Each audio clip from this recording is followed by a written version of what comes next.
পুজোর জামা এটা তোমার, এটা তো তোমার পুজোর জামা। তো বাচ্চা এখানে দিচ্ছে টাইল, আর প্রত্যেকটা জামা তো সেই লেভেল লাগছে, কিন্তু ও সবগুলো পরবে না। তো এটার সাথে এটা ছিল, কিন্তু ও পরছেই না।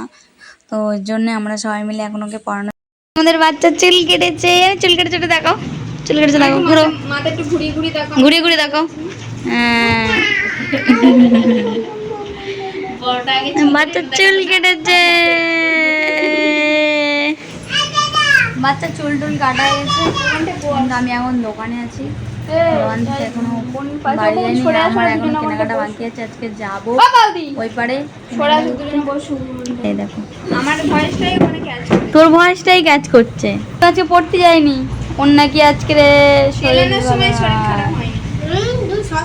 এই যে আমাদের বৌদি এসছে দোকানে, আড্ডা। করতে গিয়ে কি রান্না করেছে, এরম করে করে কাঠের মধ্যে এরম করে করে কেরোসিন তেল দিচ্ছিল, এরম করে দিচ্ছে, এরম করে ধরিয়ে দিচ্ছে। আরে ওরম করতে হয়, ঠিকঠাক হয় বলো। বলছে পূজার মতন শুধু কেরোসিন, শুধু কেরোসিন। এই লাইটটা তখন জ্বলছিল, বাট বন্ধ হয়ে গেছে। এই যে এখানে আমাদের সন্ধ্যের টিফিন চলে এসছে। আমাদের এটা বাচ্চা বাচ্চা, এটা আমাদের দিদি নিয়ে এসছে চিকেন পকোড়া।